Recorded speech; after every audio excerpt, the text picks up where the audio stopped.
बिस्मिल्लाहिर्रहमानिर्रहीम अस्सलाम वालेकुम। दिस इज़ अली मुर्तज़ा और आप देख रहे हैं अली मुर्तज़ा टीवी। दोस्तों, पाकिस्तान ने इस्लामी दुनिया का वाहिद एटमी पावर होने का हक अदा कर दिया। पाकिस्तान के वज़ीर ख़ारजा शाह महमूद कुरैशी ने UN की जनरल असम्बली में पूरी दुनिया के ज़मीरों को झंझोड़ के रख दिया। UN के सदर और अमेरिका को भी आड़े हाथों लिया। UN असम्बली के अंदर बैठे हुए उन्होंने ये कह दिया कि UN अब अपनी तमाम तर ताकत को पुरकार नहीं ला रहा और जालिम इसराइल को फ़लस्तीन के अंदर खुल्लम खुल्ला छुट्टी दे रखी है कि वो मज़लूम शहरियों को कत्ल करे और मासूम बच्चों के ऊपर जुल्म ढाए। दोस्तों, अमेरिका के अंदर बैठकर ही अमेरिका को ललकारना कोई आसान काम नहीं, लेकिन पाकिस्तान मज़लूम फ़लस्तीनियों की अमवात देखकर और अमेरिका की बेहिस्सी देखकर दिल बर्दाश्ता हो गया है और पाकिस्तान ने कहा है कि इनफ इज़ इनफ। अब इज़राइल को इस कत्लो गारत से बाज आना होगा और पाकिस्तान डिमांड करता है कि UN अपनी पीस कीपिंग अफवाज को फ़लस्तीन में उतारे और मस्जिद अक्सा की हिफाजत की जाए। और अगर UN ये काम नहीं करता तो पाकिस्तान अपने हम ख्याल मुल्कों के साथ मिलकर अपनी फ़ौज को फ़लस्तीन में मस्जिद अक्सा के हिफाजत के लिए भेजेगा। शाह महमूद कुरैशी साहब की पूरी जो तकरीर थी UN जनरल असम्बली में, उसको मुलाहज़ा फरमाएँ और अगर आपने हमें अभी तक सब्सक्राइब नहीं किया तो प्लीज़ हमें सब्सक्राइब कर लें। Mr. President, Secretary General, Excellencies, ladies and gentlemen, there are times in history when the decisions of nations are remembered by posterity. This is one such moment. What we do today or cannot do will be recorded in history.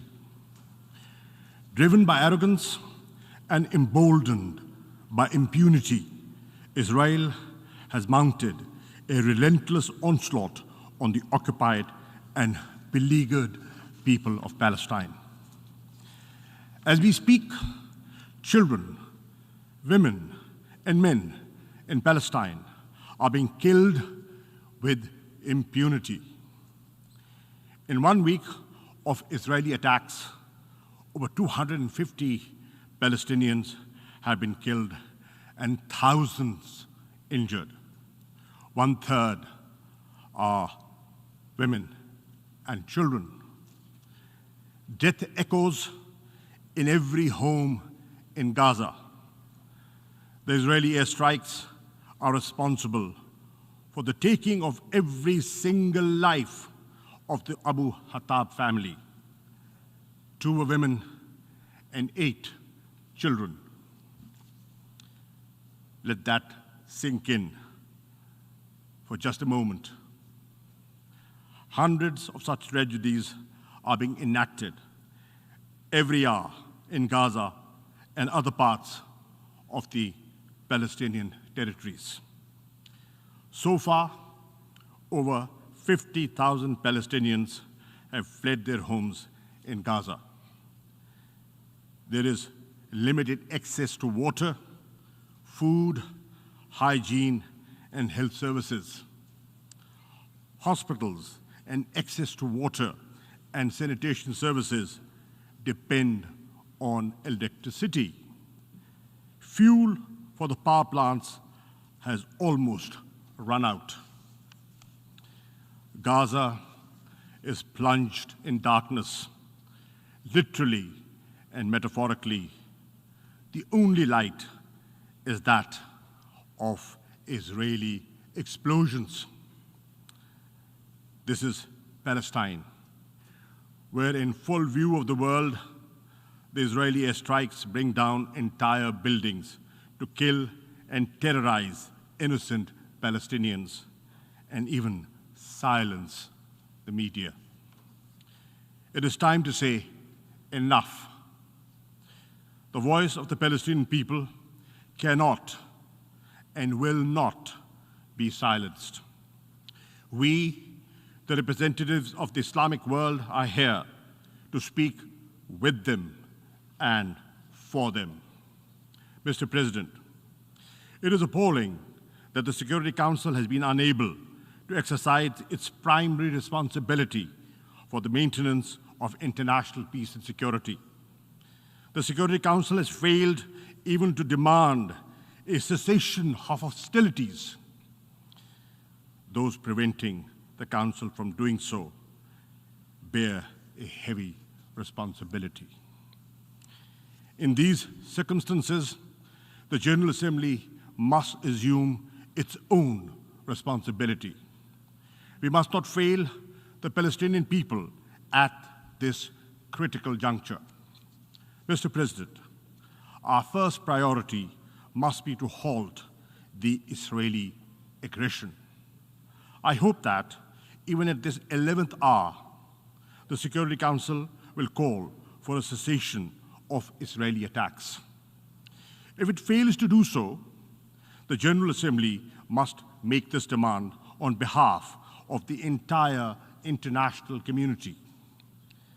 Let us be clear, there is no moral or military equivalence between the beleaguered and occupied Palestinian people, who have no army, no navy, no air force, and the Israeli war machine, one of the most powerful in the world. This is a war between a military occupier and an occupied people. It is a conflict between illegal occupation and a legitimate struggle for self-determination.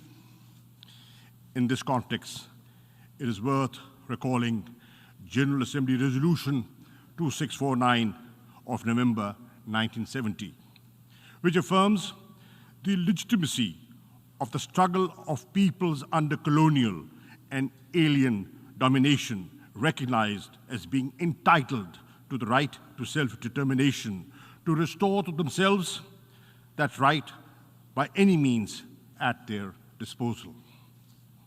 Second, we should mobilize all possible humanitarian help for the devastated Palestinian population in Gaza and other parts of the occupied territories.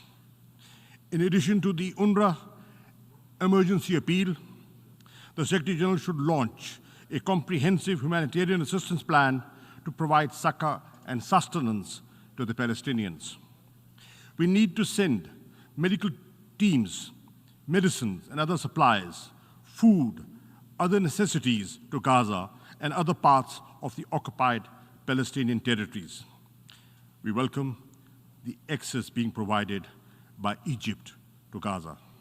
Israel must open all access points to Gaza to ensure the timely and urgent delivery of international assistance. Third, the General Assembly should call for concrete steps to protect the Palestinians. We should deploy an international protection force, as was called for in the General Assembly Resolution ES 10/20 and as demanded by the Islamic Summit Conference on the 18th of May 2018. If the Security Council cannot agree to send the protection force, a coalition of the willing can be formed to provide at least civilian observers to monitor a cessation of the hostilities and supervise the provision of humanitarian help to the Palestinians. We also call on the Secretary General and the High Commissioner of Human Rights to offer protection to Israel's Arab citizens who are being lynched and murdered by fascist Israeli gangs at the present time. Fourth, the General Assembly should condemn Israel's forcible and illegal eviction of Palestinians, including in Al-Jarrah district of Jerusalem, and continued construction of Jewish settlements.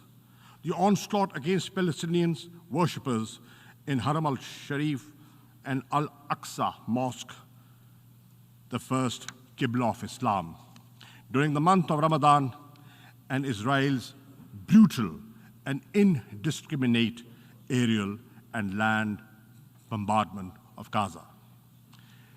Israel's crimes against humanity should not escape accountability.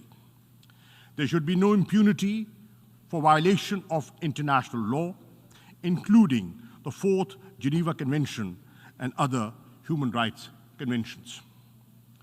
The Human Rights Council, the ICC, and the ICJ and other avenues should be activated to ensure Israeli accountability for its war crimes.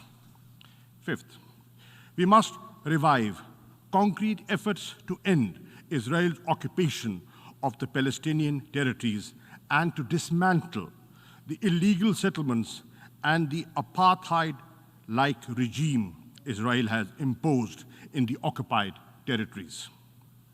The General Assembly should secure unconditional implementation of Resolution 242 of November 1967, in which the Security Council declared the inadmissibility of the acquisition of territory by war and demanded that Israel withdraw its armed forces from territories occupied in the 1967 war.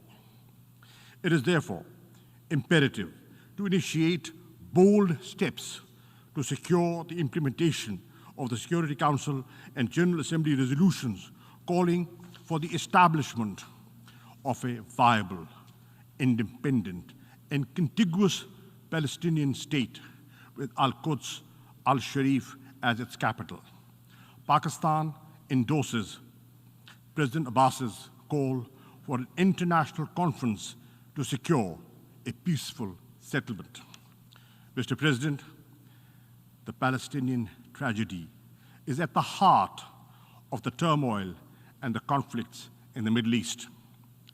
It is also the principal root cause of the humiliation and anger in the Muslim and Arab world. Anger which breeds extremism and often spawns acts of violence. A just solution for Palestine is imperative for the maintenance of regional and global peace and security. Clearly, the onus for restoring peace rests on Israel. It must end its occupation. It must implement the resolutions of the Security Council and the General Assembly. This General Assembly session must send a clear message to the Palestinian people and to Israel. It is only through determined and decisive action that this Assembly can restore the credibility of the United Nations and demonstrate its effective role in preserving world peace and global order based on equity and justice. I end with a verse from a great resistance poet of Pakistan. "E arz-e Palestine, main bhi hazir hoon. O land of Palestine, I too am there for you." I thank you. I thank the Minister for Foreign Affairs of Pakistan for his statement.